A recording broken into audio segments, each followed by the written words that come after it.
Catapulting Commissions family. What's up, team? Welcome back to this week's episode of the Catapulting Commissions podcast. I'm your host, Anthony Garcia.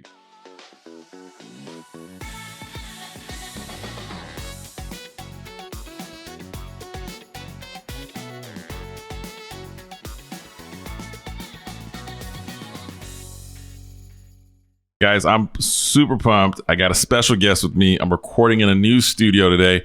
I am recording at the Content Lab down in Bakersfield. It's a place that we've created some content. We've done some work with the team here. So if you're in the Bakersfield community and you want to learn more about it, shoot us a DM. Would love to share with you how to get connected with the team at the Content Lab. Now, my guest today is near and dear to my heart. Now, if you've been following the show for a while, you realize that we bring guests on a consistent basis where we're talking about sales, entrepreneurship, leadership, and we hear stories of growth, trials, and tribulations. Now, every once in a while, we sprinkle in something that hits close to home that I think we all resonate with. So if you listen to the show about 6-7 months back, I had one of my coaches at Immersion CrossFit come on named Jennifer Wright, and we'll put a link for that show down in the show notes. You can check it out. And we talked a lot about her story of entrepreneurism, how she built her gym and been up and running for almost or over 10 years. Now I have Amy Shilling with me. That's it. I butchered it. Totally butchered it. It's okay. I forgive you. I got my coach Amy with me, right? And Amy is a personal trainer. She's a coach at Immersion CrossFit, but she also is a personal trainer. So Amy has an expertise in bodybuilding. She has an expertise in nutrition, and she has an expertise in helping young athletes compete and develop at optimal levels. And here's why she's with us today, guys. If you are a high-performing sales professional or an entrepreneur and your fitness isn't on point, we're going to talk with Amy. We're going to share some things with Amy. We're going to pick her brain a little bit, and I guarantee you're going to want to stick tuned to this episode. Amy, welcome to the show. Thank you. I appreciate it. I'm glad. Happy to be here. I'm happy to have you here. So now, Amy, so here's the deal, right? So this show talks to an audience of people who are entrepreneurs, okay, who are and salespeople. And you know my story in Catapulting Commissions family. I may never share this on the air, right? I got back into CrossFit, was diagnosed pre-diabetic, and totally terrified and scared the shit out of me, and went back to CrossFit, and then did a little bit, kind of didn't take it serious, jumped in, got my nutrition in order with Amy, and have completely 180 the direction I was going in. So Amy's near and dear to my heart. So Amy, do me a favor here. Why don't you share a little bit about your background, okay, and your fitness journey, and where you started, because where you started is not where you're at today, right? For those who are listening to the audio version, go watch the video right now. Amy's swole, right? There's muscle on top of muscle here, right? But if you go find Amy 10 years ago, it's not the same person. Yeah, it's very different. So give us a little background on your journey. Okay. So, so like he said, I've never really, before I got into fitness, I wasn't really a fitness freak or anything. I did dance from the time I was 3. That's about it. That's the extent of my fitness. I did cheer for a couple years in high school, and mainly because I was loving dance. So I actually didn't start going to a gym or working out until after I'd had my first 2 kids. And then after that, I was like, man, I need to do something because I got big. So I actually started with good old Tybo at home. Billy Blanks. Yeah, old school Tybo. And from there, I used to take group classes, which I think is pretty much what anyone really does, is when they're intimidated by the gym, right? Mm-hmm. They don't know what they're doing. They join a group class. So I joined a club boxing class, actually, and I loved it. And my instructor, she was getting ready to open her own gym. And she asked me, she's like, hey, I think that you would be really good in this field. Is it something that you're interested in teaching? Like, would you want to get certified and come teach for me at a gym that I'm opening? And I was like, I never really thought about that. I had young babies at the time, and I was like, that'd be kind of cool, like something for me to do outside the house. And so I started it more as a side gig. Okay. And for something to kind of just fill my time and to kind of give me something to do outside of raising a family, right? And so from there, it just spiraled. Like, I started to just do any cert I could, pick up any facet of fitness that I could. I am very much the person who just, all the lifting, give it to me. All the fitness, give it to me. Okay. So I taught group classes for a very long time, about 5 to 6 years. And then I actually left the fitness field for a little while and went and got my cosmetology license, pursued that. and then came back to it post-divorce, really. Like, there's always something pivotal that happens in life, right, that brings us back to fitness. And they always say breakups make bodybuilders. So that's essentially what happened ultimately. And, you know, there's that catchphrase of fitness saved my life. Yep. But for me, like, it truly seriously did, because I was going down a very dark path. Like, divorce, I feel like, can lead you two different directions, right? You either can pick yourself up like drastically, or you kind of spiral. And in most cases, you downfall first, right? Mm-hmm. And then you either continue to downfall, or you find somewhere in there a way to pick yourself back up and move on with your life, right? So that's kind of what I did. Thank God for my raising and my good parents and how I was raised, because I kind of had to check myself. And by society standards right now, how I was living and like drinking and partying is probably pretty normal. Okay. I don't think that I was doing anything like ultra mega crazy. It seems to be society standards now where that's just totally fine to just drink every day and just party your life away. And so for me though, it was like, dude, like, this is leading me nowhere. It's ultimately negatively impacting my life. There was nothing positive coming out of it. And so I had to really check myself and find something else to bridge that gap. So a lot of times when we're trying to get rid of something in our life, it's very not good positive behavior to kind of fill that gap. So if I'm trying to get rid of partying and drinking, I need something else to fill my time. Well, lifting weights is what I found and what I like to do. So I was going to Body Exchange at the time here in town, and one of the managers approached me and they're like, it seems like you know what you're doing in here. Like, what's your background? And I told them, like, I used to teach group classes, and they're like, hey, you should probably, you know, join here and maybe work for us. So I actually left the cosmetology field and came right back to training. And that's where my passion was in general. And that's what I wanted to pursue in my life. That's where I found the most joy. And that's what I was most inspired by. So I actually came back to training and coaching, and I actually first learned about bodybuilding here in Bakersfield. No way. I did not know that. So like being in the fitness industry for 5-6 years, right, outside of Bakersfield, I honestly had never heard of bodybuilding ever. Wow. So I saw people prepping for shows, and I got interested, and I'm like, well, what is that? Like, what does that entail? Like, what does it do?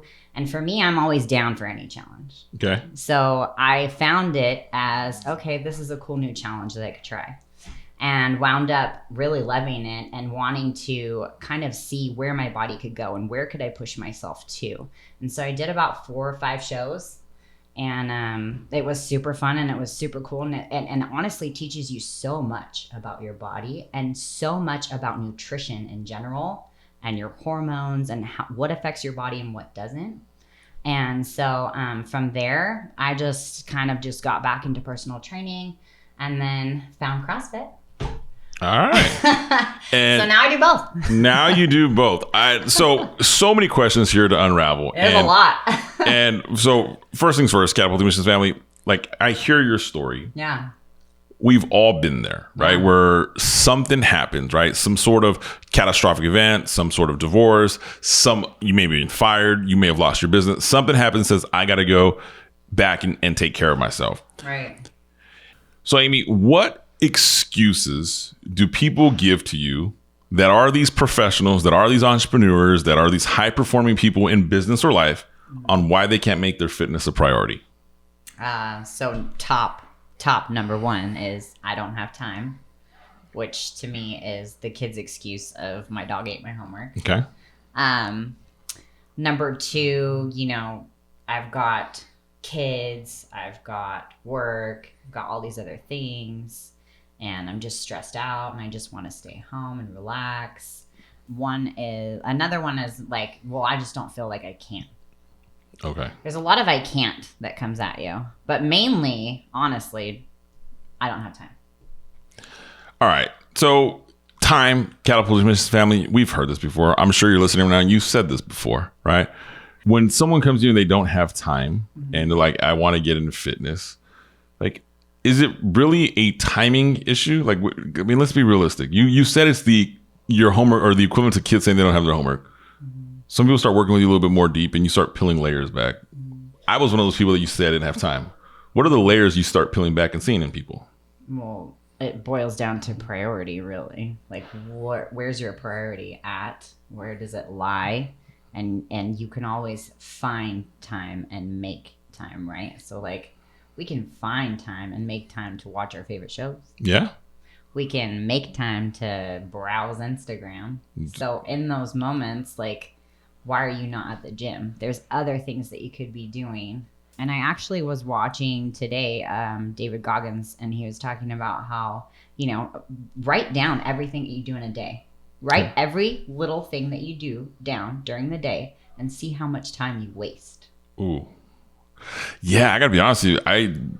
I think I have improved in my abilities of time management, but if I was to do that exercise, I definitely think there's time I waste in my day doing nothing. Yeah. Nothing productive. Okay. So clients come to you, they don't have time, right? Let's go past that stage. Someone says, okay, now I have the time.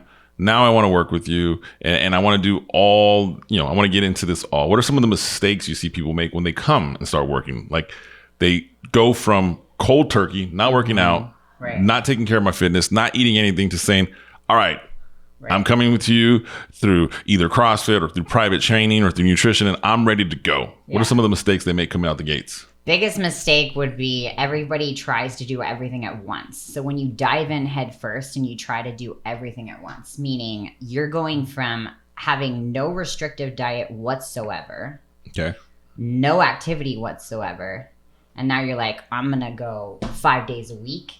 I'm going to do an hour a day. And I'm going to eat only this, this, and this. And then that just sets yourself up for failure, right? Because now you're going from one end of the spectrum to the other.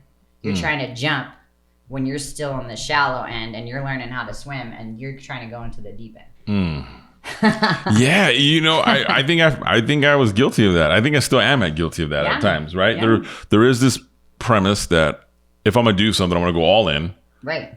And I would even say that in business and entrepreneurship, it's really easy to go all in. Like I'm gonna go all in. I'm gonna figure this thing out. I'm gonna consume my day, night, evening, reading courses, listening to podcasts, writing stuff out, making it work. Yeah.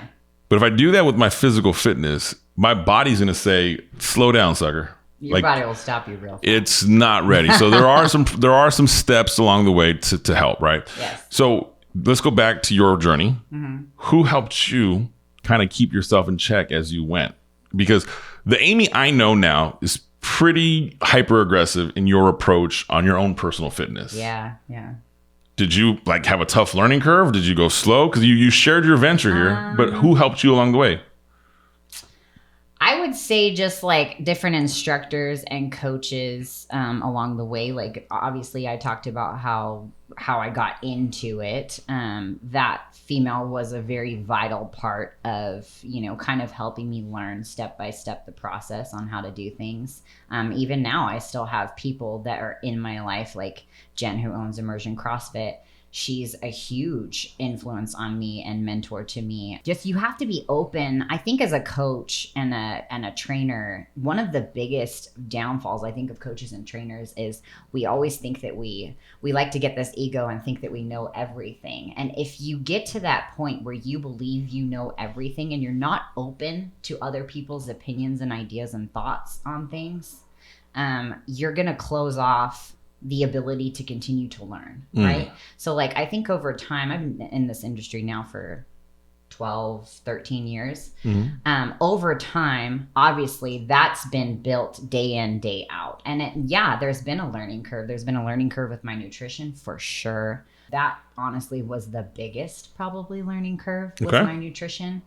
And then as far as fitness, I think I just was very good about steadily kind of easing in. Okay. Right? Because I'd gone from literally nothing to group classes. And then it was, okay, let's just do some personal training. Okay, let's just do like a little bit of boot camp type stuff and light weights. I didn't get into heavy lifting until I moved to Bakersfield. So that's 5-6 years into my fitness journey before I even started figuring out, hey, you should be lifting heavier. Okay. Were you kind of like... Because I was stuck in that female mentality of, hey, you only lift 5-10 pounds. I only want to tone. I get it. That's like the biggest thing that we as coaches and trainers hear. We want to tone, and we don't understand that toning means you are building muscle. You're gaining muscle. It doesn't just happen overnight. It doesn't happen by lifting a heavy weight. It's not easy to build muscle at all by any means. I love how you say that, because you hear people, and you're right. People, I just want to tone. I don't want to lift heavy. And I know some like the female clients that I've worked with, and even some of the females in my family, you're like, I don't want to get bulky. I don't want to build, right?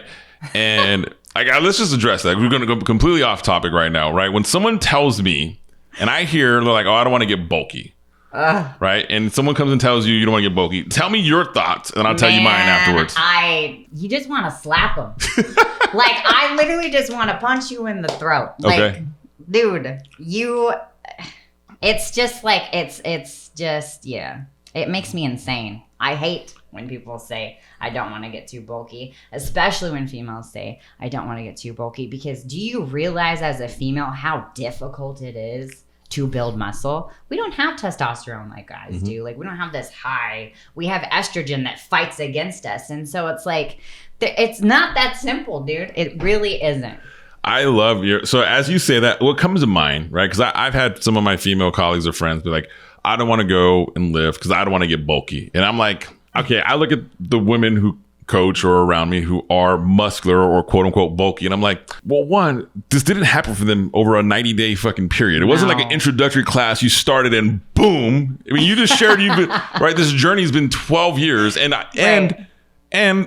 you work out multiple, like your job, your business is fitness. So it's natural that you work out multiple times a day. Right. And your nutrition, what you put in your body is 95%, 99% pretty on point, right? We all have the little one day or one meal. Right. So when someone's like, oh, I don't want to be bulky, I'm like, gotta be honest with you, that doesn't happen in a 90-day, 120-day window. Like, it doesn't. And it may not even happen in a year. It may not even happen in 5 years, because like you said, it fully depends on how often you're working out, how heavy you're weightlifting, how varied your routine is. Are you doing too much cardio? What are you eating? Eating is the biggest portion right there. Your nutrition, like women who get bulky, who build muscle, live and breathe lifting and live and breathe nutrition. You have to do those things in order to really see that result happen. Yeah. Okay. Let's talk on that nutrition component, right? You're talking to a group of audience right now that are high performers, that I'm guilty of this myself. Even now, sometimes I may skip a meal because I'm so busy with something. Don't tell me that I'm your coach. As this is true. We're on camera. We're going to definitely stay protected, right? But there's times where it's hard to say, let me get this meal in, or let me substitute this meal for whatever's easiest, wherever you're at, right? Either on the road, it's fast food, at home, processed food, but there's always easy opportunities. Right. Can you share a little bit about the impact, right, that somebody has when they eat this crappy food, and how it affects them all around, not just their physical performance, but mental, everything? Like, can you speak to that a little bit? How like eating bad does compared to eating healthy? Correct. So like, let's just say true life. I'm gonna share my schedule here, right? So there's days on my schedule where I go work out with you, and I say, okay, and I get home anywhere between 7:15. Right. And some days I start my first call at 7:30. Some days it's at 8:30. I usually, for me, like, I try to prefer to 9 because it gives me that window. But there's days it can't happen. So like today, for example, call starts at 7:30. Now, if I was to say, okay, hey, here's a crazy day I can't get control of, I would be on a phone call or a Zoom or some sort of meeting from 7:30 to 7:30, 8 o'clock at night. And maybe a 15-minute break in between. And in that 15-minute break, I usually just sit in my comfy chair in my office to like decompress. Yeah. Food's not something I think about. So I'll go grab something cheap or easy that's in my refrigerator, or I'll order some fast food on Postmates, something that I can scarf within 10 or 15 minutes. Now, I'm not saying I do that, but what I'm saying is, if I did something like that, talk to me about, like, how is that impacting me? Because there's people who are like, oh, this is great, I can eat this food and just keep going about it. Right. Like, what's the long-term impact and short-term impact if you see any with the? Jeez. Okay, so short term, obviously you're gonna start to feel lethargic, right? Like short term, what that food does is it's high content of fat, right? So it's not really benefiting your body in any way. It's not supporting your energy systems in any way. And if anything, it's just going to make you very lethargic. Like usually when you go eat like a heavy cheat meal, right? Like a heavy meal, how do you feel after that? Horrible. Heavy. Yeah. Right? Sleepy. Yeah. Right? 100%. Like that post-Thanksgiving turkey feel where people just go to sleep. So that lethargic feeling will set in. And then over time, like, that's not leading to your goals at all. Over time, we become pre-diabetic. Look at freaking diabetes right now and the raise the roof rates that it's going to, and that pre-diabetic phase that everyone's going through. We have children who are suffering from obesity. For me, that's the biggest thing that pisses me off. It's like, dude, like there's no reason for that. They're children.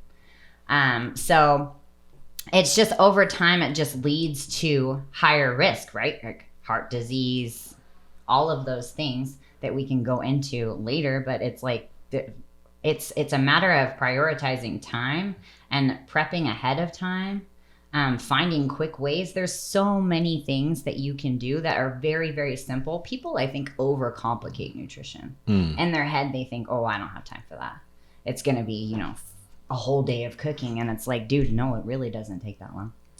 Yeah, I used to be one of those people that was like, oh my god, the concept of meal prep was a challenge, or it's boring. I remember. Yeah, there's definitely a component like I can only have grilled chicken and brown rice. Think it's so boring. right, yeah, right. Everybody thinks my favorite is boiled chicken and plain rice. I don't want that, and I'm like, dude, that's really what you think meal prep is? Yeah, it's an area that we're not really well versed in, right? You look at the areas of your business you grow, and you're like, okay, I can do this well, I can do that well.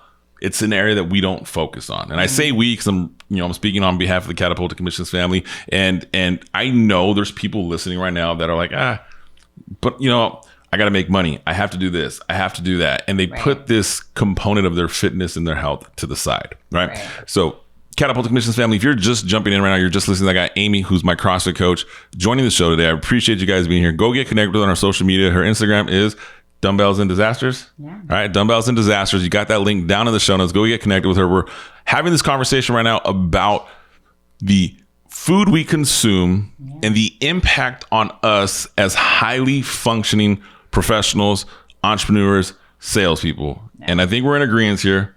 The bad shit you eat has consequences. For sure. Give us some hacks on how to have good shit to eat.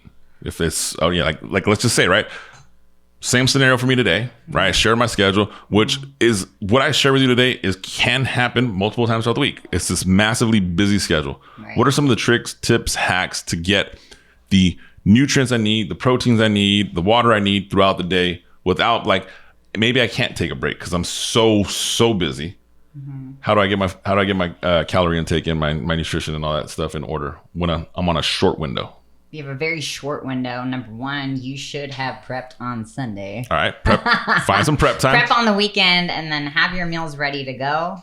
That's freaking biggest, easiest hack, right? Okay. Just do it on the weekend when you actually have time. That way during the week, you don't have to worry about it. If you are in a time crunch and you don't have things ready have quick snacks ready on hand. Protein bars, protein shakes. Obviously, whole food is going to be way better than grabbing a protein shake or a protein bar. But like I told you before, when you travel and stuff, put a jug of protein in your car.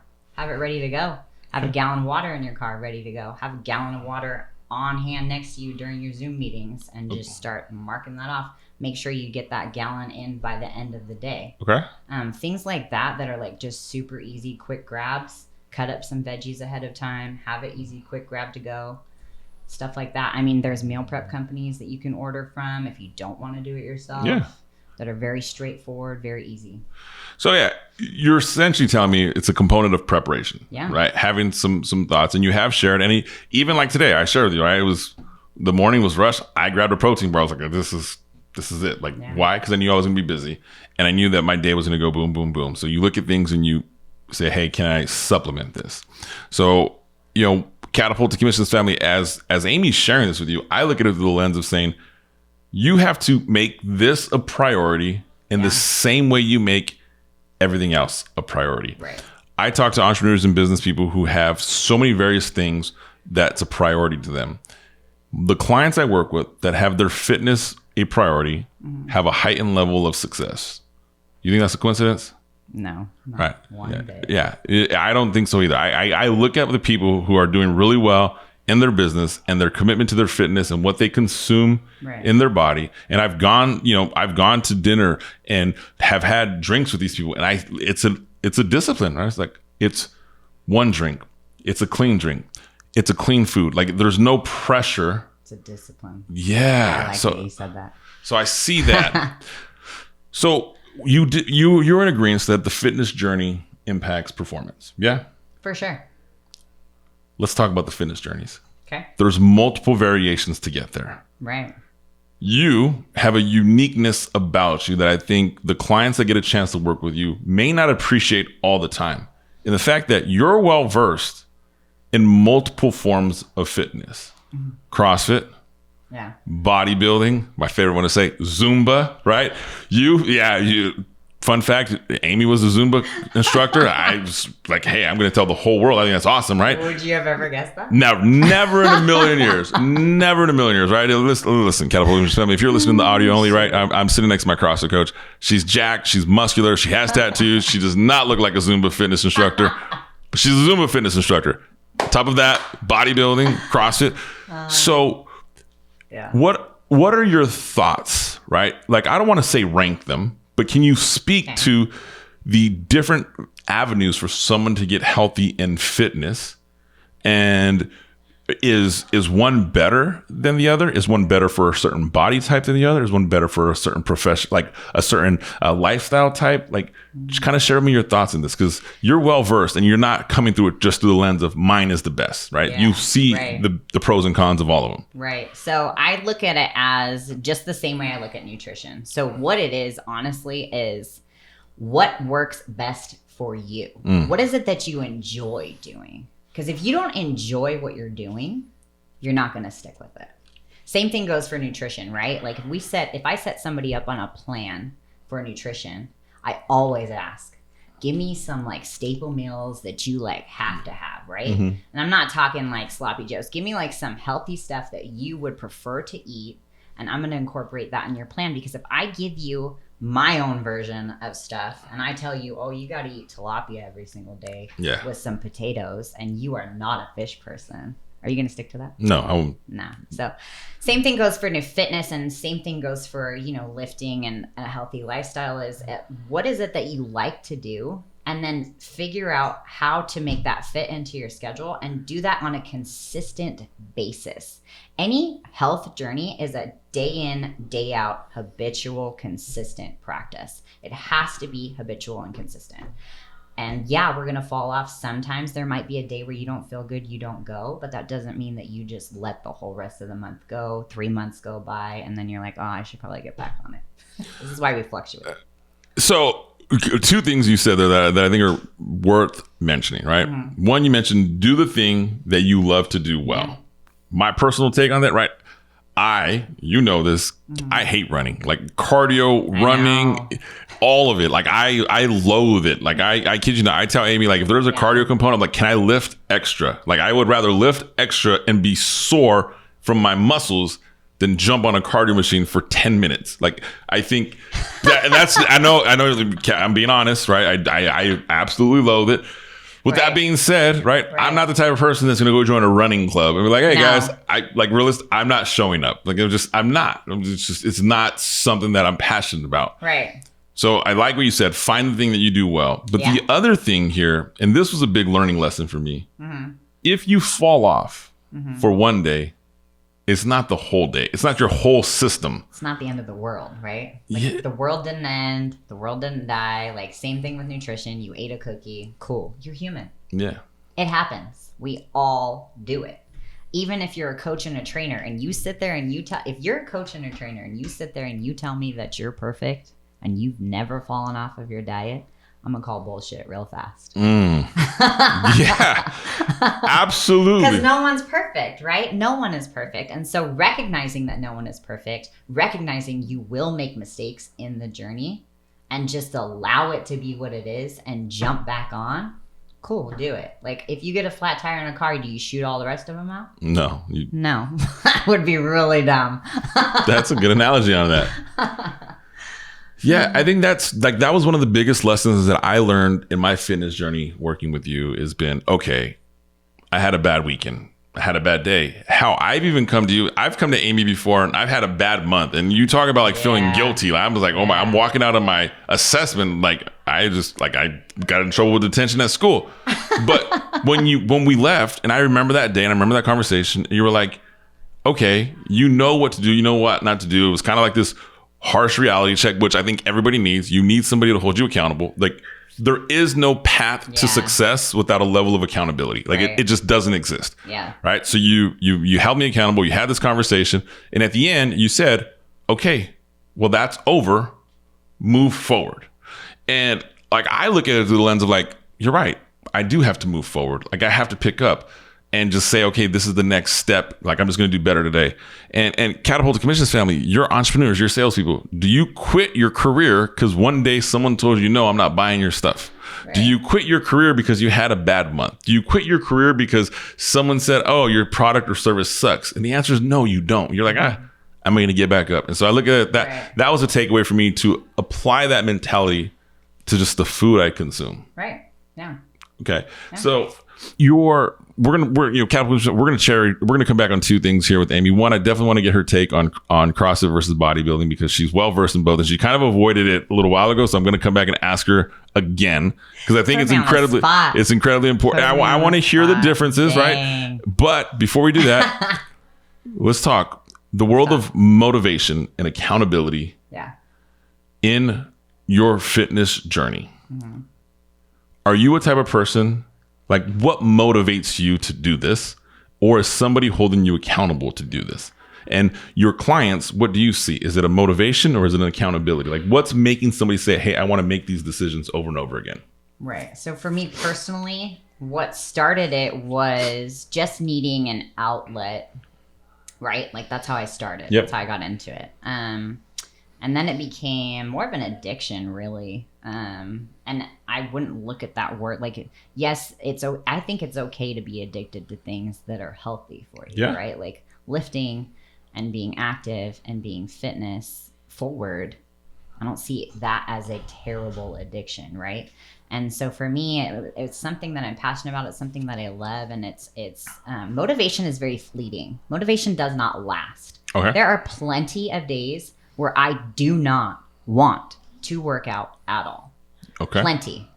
Okay. But it becomes, what I said before is it becomes a habit, right? And it becomes a lifestyle. So it's something that you commit to yourself. You've made a commitment to yourself that you are going to stay on the path regardless of how you feel. Feelings come and go. Feelings are fleeting. Okay. You will never regret doing it, but you will regret not doing it. Yeah. So you don't ever walk away from a workout and you're like, man, that sucked. I shouldn't have done that. Yeah, that's true. I'm pretty sure that it's the days where you don't do it, the days where you don't go to the gym, the days where you don't make that extra step where you're like, man, I should have done that. I feel like crap now that I didn't do it.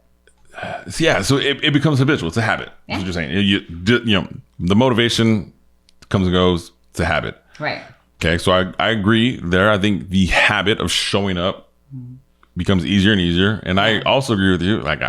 You see me a lot of times, before 5:30 in the morning, 5:40 in the morning. And my answer is you can tell, I don't want to be there. I'm tired. I'm sore. I have a bazillion reasons why I wanted to stay in bed, but I get up and I go because it's become habitual. Right. What about the accountability component? Right. The accountability component. I personally don't feel I have an accountability person. There's no one that I report to. Right. I don't check in with anybody to I did my workout today, coach. Yeah. I don't have that. But what I do have that I've always kind of had is I want my children to be fitness forward. I want my children to be healthy. I want my children to have healthy lives. And so our kids emulate every single thing that we do.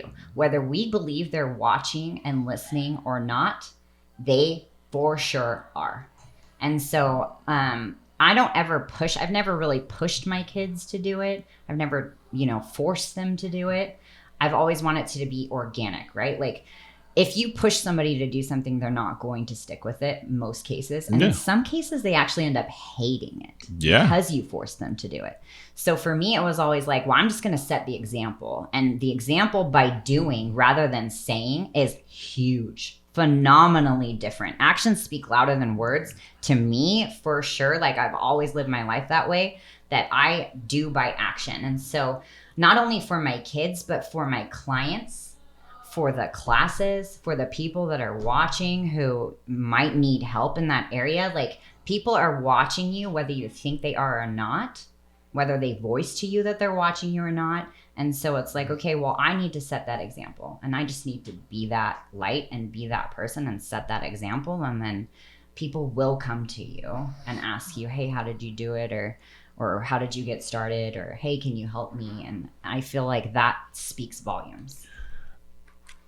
Ditto. Like, amen to that. I love what you're sharing on that. I think how you utilize and leverage your kids is an accountability in its own, right? Like, I want to be that example. Right. I think that's incredibly important. I think another area of accountability, and I think it's so natural to you that you don't even realize it's a system of accountability. Okay. I'm not hiring a trainer that doesn't look like they work out. Yeah. Like, just be really transparent, right? I've been to numerous commercial global gyms where someone's like, this person's offering personal training. And I'm like, okay, I need to know. And I'm not saying that you have to be the buffest or the thinnest or the most muscular. Yeah. But I have to have some level of confidence that you also work out. And you're not just going to tell me, right? Because I have coaches and I've seen trainers that, hey, man, they know what to say. They know what to teach. And I have respect for them because they sit by me sometimes and do the exact same work. Right. Yeah. Credibility. Yeah. But if you don't do the work with me and you want to tell me what to do, I'm like, it's just. I have to fully agree with you. And that honestly was one of the biggest things for me. When I taught group classes, I actually always did the workout with my classes. Like, always. Just taught while doing it, right? So doing and teaching. And so for me, when I transferred over to, when I worked for different gyms, private gyms, and it was more of like, hey, you're the coach, like, you're just telling them what to do. It was really hard for me, to be honest. Like, it was completely hard for me because I remember when I first started going to group classes and being told by somebody, let's keep going. Like, and they're like yelling at you and telling you to get down and do 10 more. And those thoughts in your head start coming up, right? Like that evil voice, that devil on your shoulder. And it's like, bitch, you get down here and do 10 more. You know what I mean? And you're just like, dude, you're not doing it. You don't know what this feels like. That's the thoughts that come up, right? Sure. And so, yeah, you're completely right. As far as like my position and my job as a coach and a trainer, that's huge accountability to me because I've always felt the same way. You need to look the part. Not only do there's trainers out there who speak really well and they're really smooth and they're really slick. Yeah. And they almost remind me of car salesmen. Yeah. They're just like that slick and you're like, I don't know. Because they talk the talk really well, but do you walk the walk? I don't ever see you walk the walk. So when I see trainers like that, it's like you develop kind of this distrust and you're like, I'm not really sure because I don't ever see you putting in the work. But if you're right by me putting in the work, I'll trust you all day. 100%. I would rather see a coach work out and fail. Yes. Than not work out all and tell me what to do. Right. Like, it just, I totally agree with you on that. And there's, that level of accountability, right? Catapulting Missions Family, I'm going to share with you. You implement the same thing in your business, right? You want your business to grow. You want your sales to increase. Do the thing you're doing and do it in front of somebody else. Right. I promise you're going to do better. It's the sole reason that when I look at my business and I want somebody to do something in my business, whether they're going to do copywriting, social media management for me, if they're going to do outbounding, if they're going to be an SDR, if they're going to be someone who closes or helps negotiate final deals with clients, they're going to watch me first. and they're going to watch everything I do. And I'm going to show them, this is what I do. This is how we do it. This is, for me, this is in my company, this is, the standards of what we implement. But I don't ever want someone to say, you don't do this. Yeah. Because I'm never going to ask you to do something that I wouldn't do myself. So I definitely think that's a level of accountability for you. Right. And I see it. And I am that guy in the class. Every now and then I do ask Amy, why don't you get down here and do it with us? And it's not that I don't think Amy can do it. I just, I know I'm like, Amy, come, misery loves company. You can do it. It's not like she can't do it. So just come down and do this wall plank with us or some other boring cardio movement, right? Back to this though, CrossFit. Yes. Bodybuilding. Oh yeah, right. Why, this could be a whole show in its own. It could be a segment all on its own because there's so much I could go into. All right. So my journey, right? I go to CrossFit in the morning and I join Amy's bodybuilding class in the evenings. Right. So I do a combination of two. And so how about you give me your take then? Oh, you want my? Oh, all right. Let's turn the tables here. No problem. So. I am not. First, I'm gonna say this. I am not the expert in either modality. Right? I'm not an expert in CrossFit. I'm not an expert in bodybuilding. Right. I know enough that if you left me alone in the gym, I'm not gonna kill myself. I know enough where I probably could generate some growth, and I also know enough that if I did it by myself, I'd probably suck. Which is why I voluntarily pay money for someone to yell at me. That's like how I look at my CrossFit bodybuilding. Mm-hmm. The results I absolutely fucking love. But here's my take: CrossFit in the morning, bodybuilding in the evening. CrossFit has a little bit more, there's areas of more high intensity, right? Where the heart rate gets up pretty high. Like, right? I don't wear one of those watches that monitor the heart rate, but I know some of the athletes that I work out with, they do, and they're like, this thing says I'm going to die soon, right? And they're not going to die, right? But their heart rate's, it's a high intensity, high elevated rate. And I'll tell you this, right? So when I tell somebody I do CrossFit, no matter who it is, right? If they don't understand CrossFit, they have an opinion. You're going to hurt yourself. You're going to do this. You're going to do that. And I'm like, everybody has an opinion. And I look at them, I'm like through the lens, and I'm like, I got to be honest with you, man. Like, I don't know. I first walked into a CrossFit gym in 2013. It's 2023. I've been fine this whole time. I'm sure you'll be like, it's, what? I can get hurt crossing the street.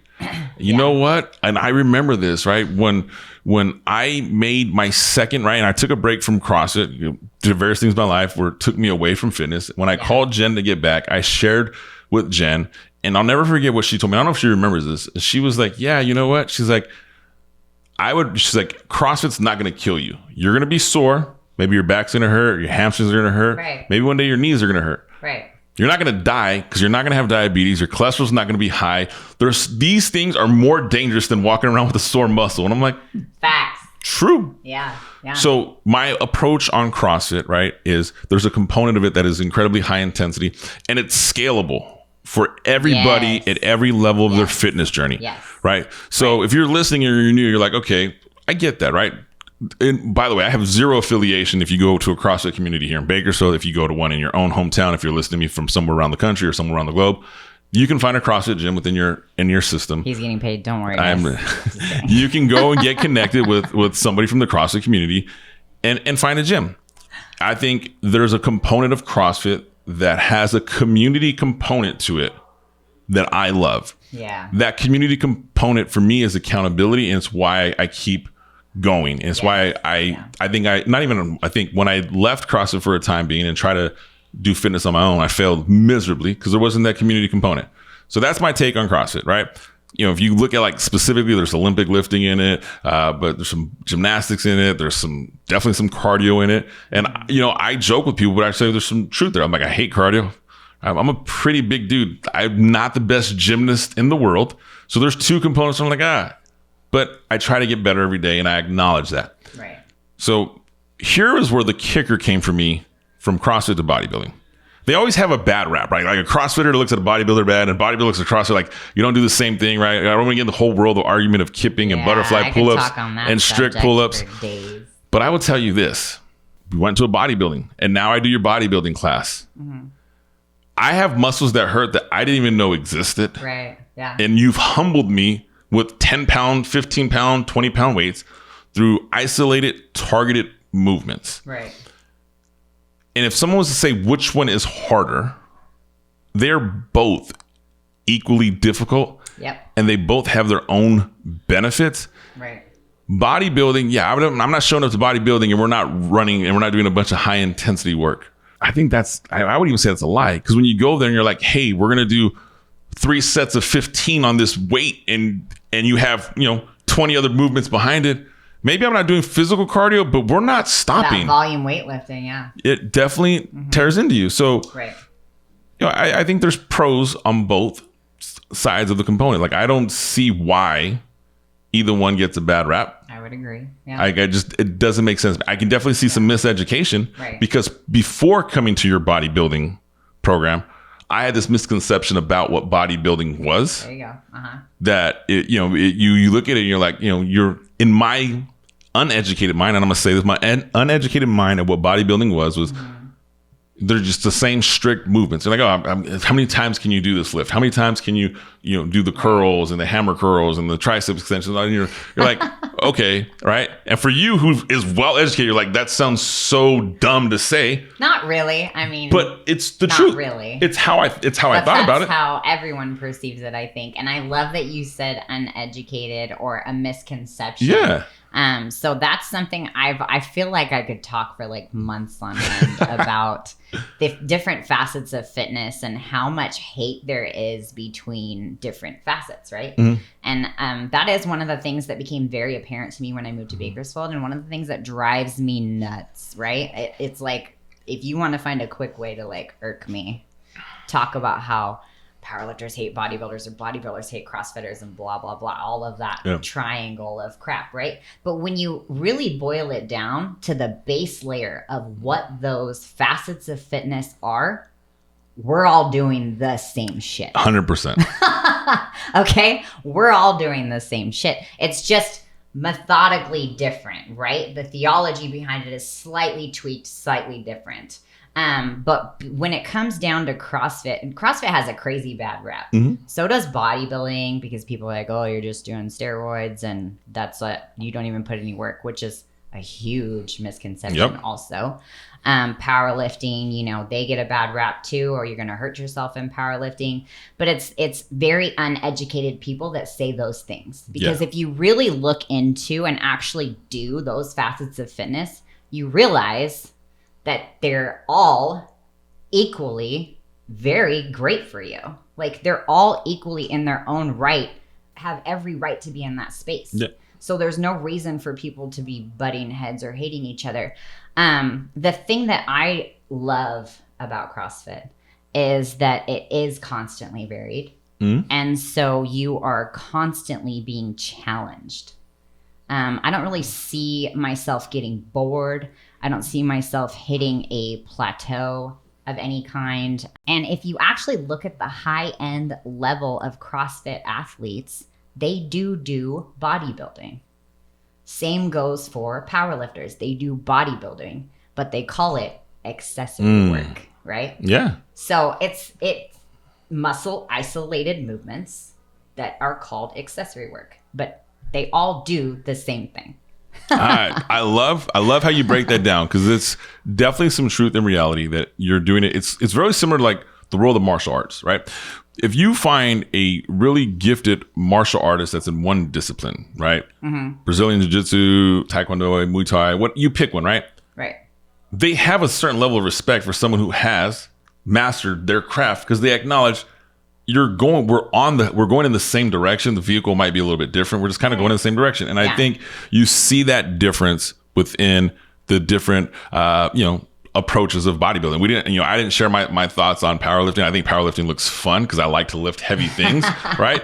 But it's like, for me, I could have fun in all three of them. I really could, because I'm like, I enjoy a component of each part, right? And I'm not going to join a running club, but you just find the areas that sit. So I love your approach on that. Yeah. And realistically, if you're sitting here and you're listening to this Catapulting Missions Family, you're like, hey, which fitness journey is correct for me? I would tell you, man, try all three. Find the one that works best for you. Find the one that you're going to do and you're going to stick with, right? Exactly. Because your best friend could say, oh, go to this CrossFit gym. You're going to love it. And you walk in and you're like, I don't like the variety of movements. I don't like this high intense area. Yeah. A lot of times it has to do with like, what type of personality do you have? What type of personality do you have? What type of effort do you want to put in?